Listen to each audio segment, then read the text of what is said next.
Rogers and Ranking Member Loy in trying to move us forward in regular order and get all the bills done as individual bills and get them conferenced and get back to regular order. And I thank the chairman for that and his hard work. Before we get started, I need to thank also my ranking member, Ms. Capter from Ohio, for all of her contributions this year, both during the hearing process and in the markup of this bill. I'll also like to thank all of you for the work putting this product together. I think that as you look through the recommendations, you will find that it reflects your input and perspectives.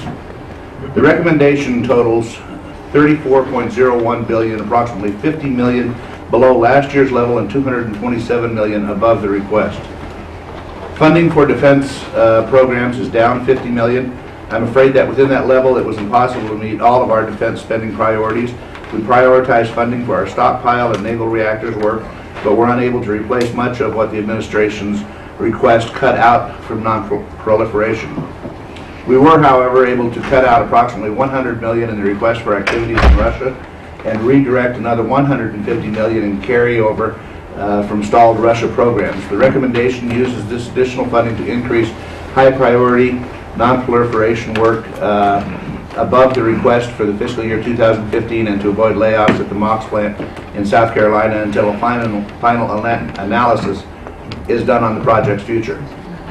Overall, cleanup programs are increased slightly from the request, although the defense-related activities were reduced due to the limitations on defense spending.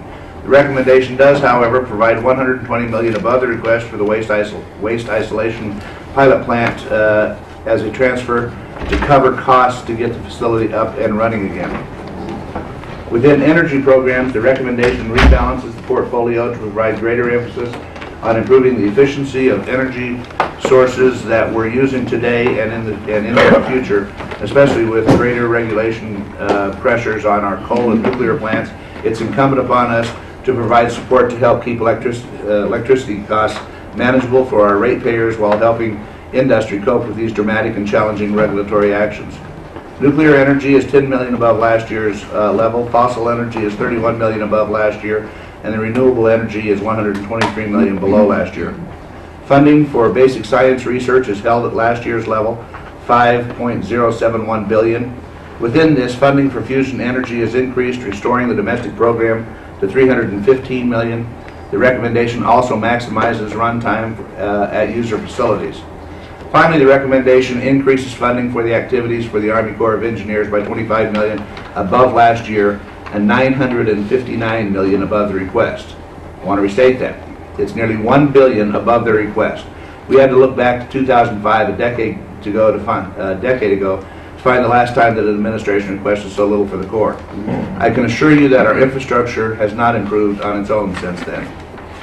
To make up for this irresponsible request for the Corps, the recommendation provides unallocated program lines of $916 million, with $343 million going to flood control projects and $484 million providing much support for our ports and inland navigation system. Inland waterways capital projects are increased by $112 million above the budget request, and the IWTF operations and maintenance is increased by $45 million. Harbor maintenance activities are funded at not less than $1.1 billion, an increase of more than $185 million above the request. The recommendation does prohibit changes to the definition of waters of the United States and fill material pursuant to the Clean Water Act. The recommendation also includes a provision to help improve water deliveries to those devastated by the drought conditions in California. Finally, the recommendation includes strong support for getting the Yucca Mountain license application finished up, with $150 million going to the Department of Energy and $55 million to the Nuclear Regulatory Commission. Those are the highlights of the recommendation. I'd like to turn to Ms. Capter for any comments she may have. Thank you, Mr. Chairman, very much, and members and all of our guests, thank you for coming. I want to remember very fondly Mr. Nunnally, who's doing better this morning, and we're really happy about that. And I wanted to also say to Mr. Pastor, I know that this is your last markup on this subcommittee, and you chaired it so ably for a very long number of years, and thank you so very much. Thank you for your faithful participation. appropriations too. We wish you well, and we Thank want you you. to come back often. Mr. Chairman, let me congratulate you on beginning a very fair and expeditious markup process for energy and water. And I will thank the chairman of the full committee for restoring regular order. It feels so good. Thank you. I would also like to thank the majority subcommittee staff, Rob, and also our minority staff, Tanya, and your personal staff for their great work with all of us. We've been handled as individual members, I think, as well as any staff could. As you've already pointed out, the allocation for energy and water is essentially flat when compared to 2014. And I know you were faced with very difficult decisions, perhaps some difficult members with this allocation, particularly on the defense allocation. Let me first express my appreciation for the bipartisan approach you and your staff took in developing this final product, and I do believe that the bill is a reflection of interests on both sides of the aisle, and that is not easy.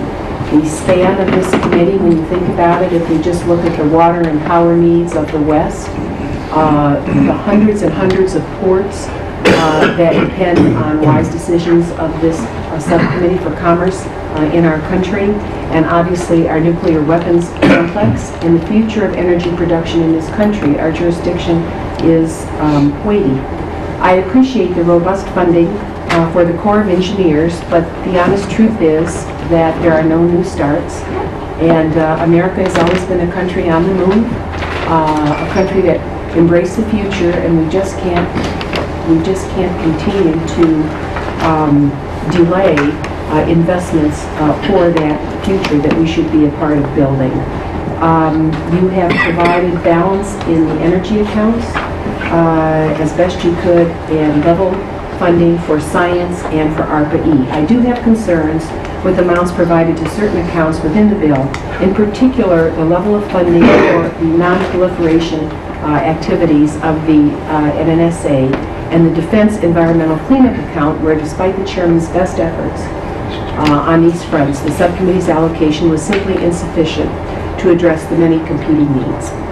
Of course, I would be remiss if I didn't mention the Clean Water Act riders as well as the California Water Rider. It would be our preference that they not be included, as you well know.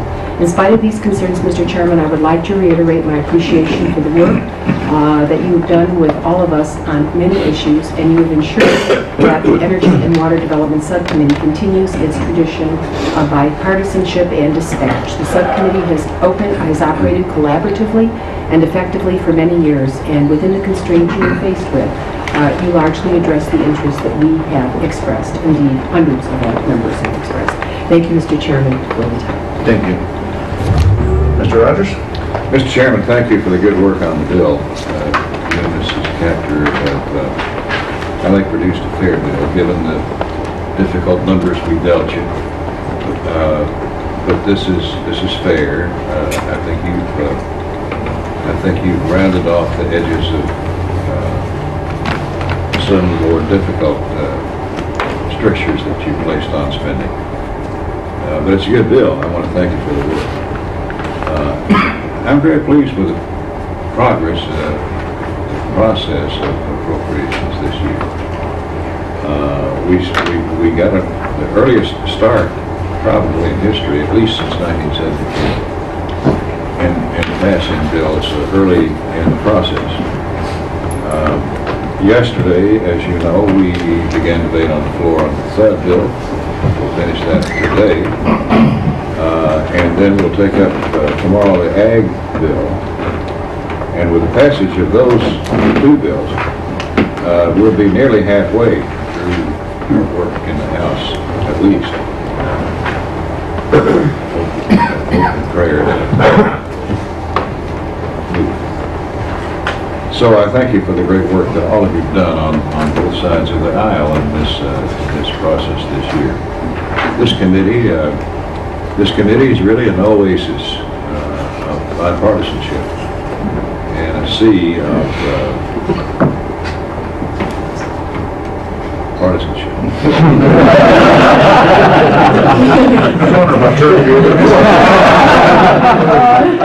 Oh, it's got to be colored. But it's true. This committee knows how to work to make things happen. We have to. There's no choice. And whether or not you pass legislation when you're appropriating funds for the government, you got to keep it going. And that's what motivates this committee. And while others are up there on the helm, steering our ship of state in the right direction, we're down in the engine room shoveling coal. You knew that period would get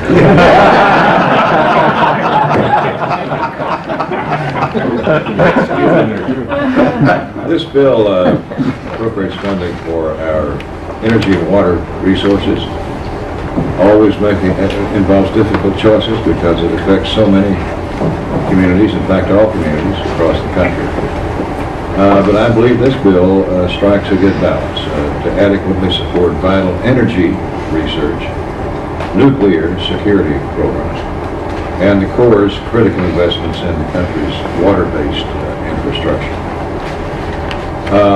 Specifically, the bill ensures that the Corps continues its vital mission of maintaining the country's water resources for and flood mitigation projects, also while ensuring that our local communities that are in need of attention are not forgotten. $8 billion for the modernization of our nuclear weapons stockpile. Vital that we do that. It's a lot of money, but it has to be done. And to ensure that the infrastructure that supports the nuclear capability is up to the latest standards of excellence. Of particular importance to me as a representative of a region that has been incredibly hard hit by the administration's misguided energy and environmental policies. I'm proud that this legislation makes targeted investments in fossil energy research and takes strides to roll back some of the administration's damaging regulatory attacks on the coal industry and others. My district alone has lost 8,000 mining jobs in the last few months. And in this bill, you provide $593 million.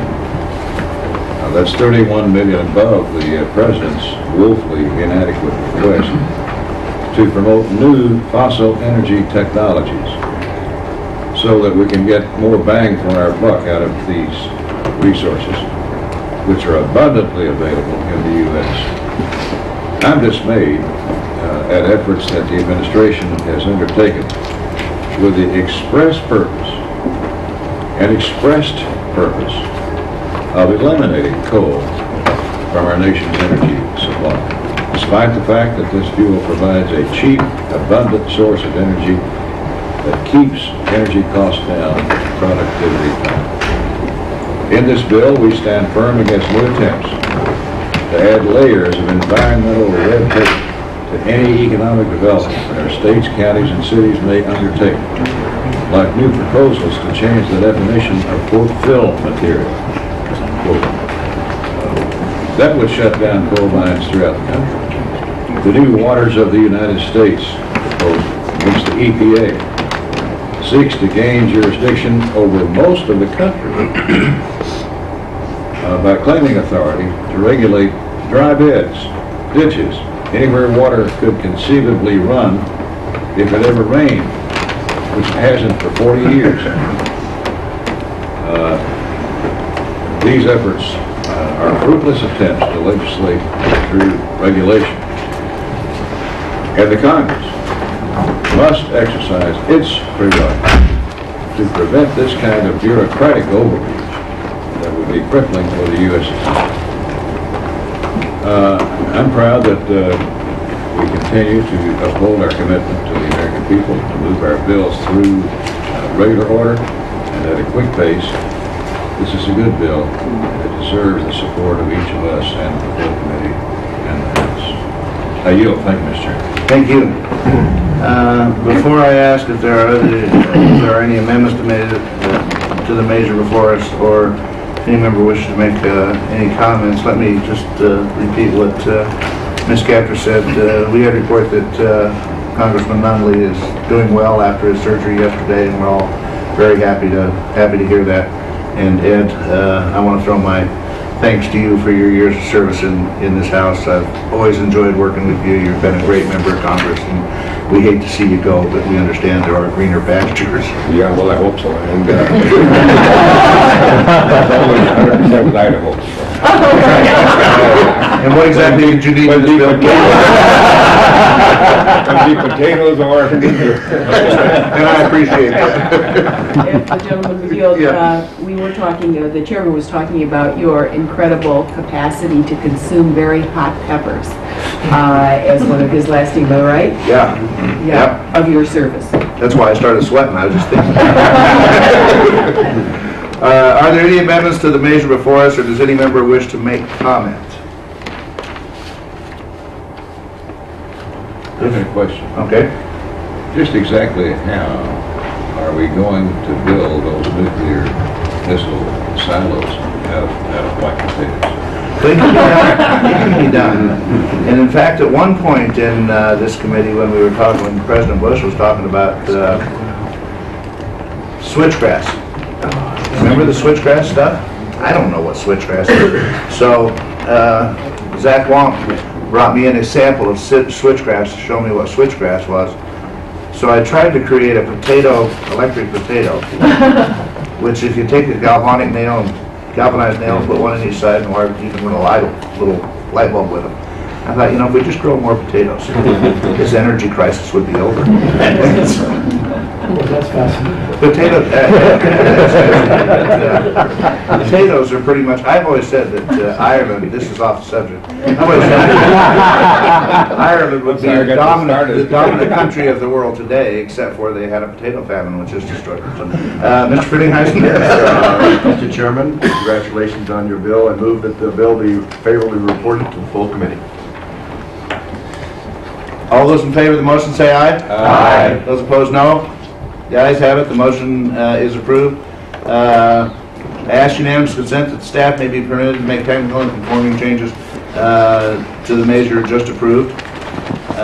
Please ensure that materials before you are returned to the subcommittee staff before you leave the room. We don't want to have to come after any of it. Thank you. Meeting's adjourned. Congratulations.